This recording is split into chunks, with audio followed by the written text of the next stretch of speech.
We usually answer only the right questions, not the wrong ones. In this video, we'll tackle 17 unusual questions no Minecraft player has ever considered. What is the Jungle Temple's secret code? This old temple has stood for over 10 years, yet no one has tried to solve its puzzle. When you find a jungle temple, a staircase leads to 3 levers. Activating them in the correct order opens a hidden secret room behind them. Players typically use a pickaxe to break blocks and access chest loot. But to do it without cheating, you need to activate the levers in a specific order based on the stairs' positions. But don't worry, there's a secret trick to make it work every time. First, pull the lever farthest from the stairs, then the closest one. Return both to their original positions, starting with the closest lever. Next, return to the second floor, where a block will have shifted, allowing access to the secret room. All right, it's a small room with a chest that often has good loot. It's still the only place to get this armor trim. Here's how it looks once fused with your gear. Do the projectiles fired by shulkers follow us forever? When you're within a 16-block radius of a shulker, it will shoot at you with a rather unique projectile. If it hits you, you get the levitation effect, but that's not all. It's a homing missile that tracks your movements until it hits you. Players usually break or block it with a shield, but here we'll dodge it endlessly to see if it disappears. It's slow, so this is easy. After 20 minutes, let's say it never disappears. Go ahead, hit me, you've earned it. Can you breed a mooshroom with a regular cow? It's not a silly question. If you only have a regular cow and a mooshroom left, you need to consider all options. So does it work? Well, no, they don't really seem to want to breed. Well, you're no use to me then. Does the Riptide enchantment let us fly infinitely upwards? If you've managed to get a Trident, you have the option to enchant it with Riptide. If you're in the water, you can throw your Trident and spin through the air. It's cool, and also works underwater. You basically become Poseidon. But even better, with Elytra equipped, you can fly infinitely when it's raining. And that's the real question. Can you fly infinitely upwards? Well, it's a bit complicated to explain. You can fly with rain, but at higher altitudes, depending on biome and temperature, rain becomes snow, and your Trident with Riptide stops working. Sometimes I manage to go over 400 blocks high, sometimes more, but it's hard to say what the actual maximum height you can reach is. If there are any meteorology experts in the comments, feel free to share. What is the slowest mob in the game? For this question, we have 3 challengers: the sniffer, the turtle, and the panda. But be careful, not just any panda. The lazy panda. He has a nice smile, lies on his back, and is even slower than the others. Maybe you're also thinking of the strider, which is very slow outside lava. Except in this study, we're going to select mobs at their maximum potential, and the strider actually runs pretty fast under the right conditions. To find out which of the 3 is the slowest, we're simply going to have a race. We're off. The sniffer takes the inside and passes the panda. Speed up! And the panda crosses the finish line. This is a historic moment. And while I'm telling you all this, the turtle hasn't even made it halfway. It's officially the slowest mob in the game. Is it possible to survive in the end if you spawn there? Well, first of all, spawning in the end dimension by creating a new world is totally impossible. But let's imagine that by some incredible stroke of luck, it happens to you. Will you survive there? If you spawn on the main dragon island, definitely not. But if you spawn on a random distant island, it's a different story. You can eat chorus fruit, gather city chest items, build, break things, and maybe return to fight the dragon. A typical adventure. How old is Steve? It's hard to say since Mojang hasn't confirmed it, but there are 3 main theories about Steve's age. First, the simplest answer.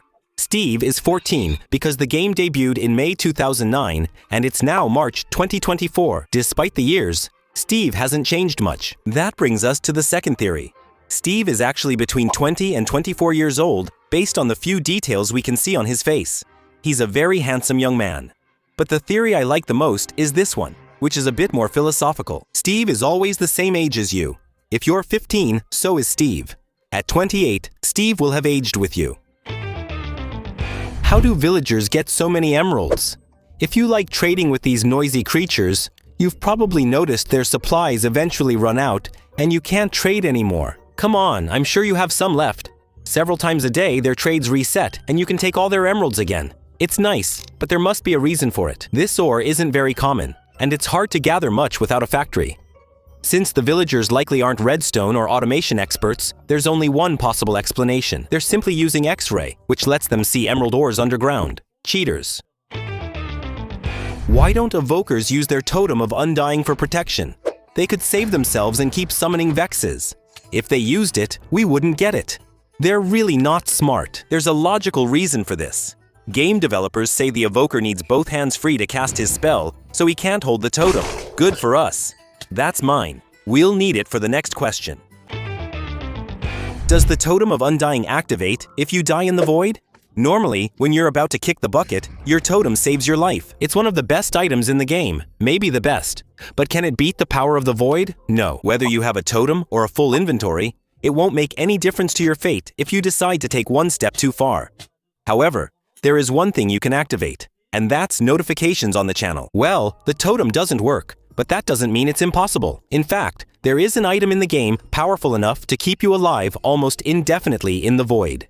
It's the enchanted golden apple. Eating it during your jump gives extra hearts and regeneration, helping you survive a few seconds longer. And if you're lucky enough to have stacks and stacks of them in your inventory, then you'll be able to reach an incredibly low level below 0. Unfortunately, you all know that the crafting recipe for this item was removed a long time ago. Today, it's hard to have many of them.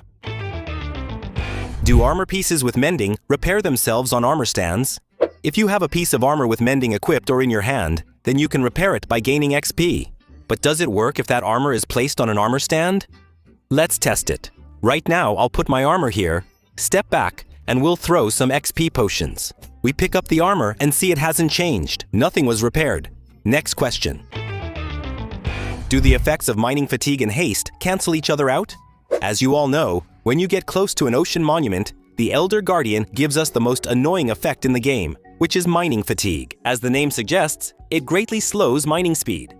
However, there's also an effect that increases speed.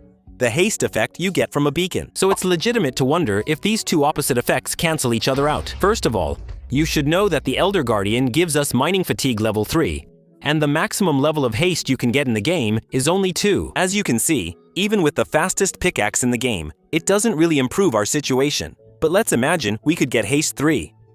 Would that change anything? Well, not really. I have both effects on me right now, and look, it's still super slow. But why is that? Well, the two effects don't work in a balanced way at all. The first one drops the mining speed from 100 to 2.7, which is 37 times slower than normal. The second one increases the speed from 100 to 160, which is only 1.6 times faster than normal. By the way, a little fun fact. With haste level 255, you can instantly mine obsidian. So yeah, that's pretty nice. Do iron golems get mad if you attack the wandering trader? Since I'm beating one up right beside him, I'd say no. Still, he's just a different type of villager. Poor guy, nobody likes him. But if I hit a real villager, there you go. You get angry. What are you going to do? What are you going to do? You want to fight? Does the bad omen effect trigger with the wandering trader? By killing the leader of the pillagers, the one with the banner on his head, you get the bad omen effect for 1 hour and 40 minutes. Why that specific duration? No idea. However, if during that time you happen to come across a village, then a raid will start depending on your world's difficulty. But can that scammer, the wandering trader, trigger raids? Well, no. His only goal is to sell you items you don't need at outrageous prices. No. But look at that. Who has ever made that trade? On the other hand, if you're a fan of super flat worlds, then yes, he becomes your best buddy because he sells things you can't find anywhere else. What happens if we breed the new wolf variants in Minecraft? The latest snapshot adds 8 new wolf types. That's awesome. Can we get more by mixing them? We're going to breed this black wolf with the spotted wolf. Also, you can use zombie meat from your chests to breed them. The baby is a spotted wolf, so it just gets one parent's color. Disappointing, but expected. Which of the 8 is your favorite? Is there an achievement that's impossible in Minecraft? There are plenty of achievements in the game. There are a total of 110. Some are easy, like filling a bucket with lava. Some are unique, like playing a music disc in a swamp biome, while others are tough, such as the "How did we get here?" achievement, often seen as the game's hardest. But some players might not know that there's an even harder achievement, or rather, a completely impossible one. It's called Almost There. This secret achievement appears in version 20W14, released for April 1st, 2020, and it requires you to visit no less than 1 billion dimensions. Basically, you have to go through a nether portal 1 billion times. Let me tell you, that's going to take a long time. But just how long? Knowing that it takes about 3 seconds to go through a portal, it would take a modest 95 years to achieve this achievement. If you were just born and start now, you might have a chance. Once unlocked, it will appear here in the adventure section.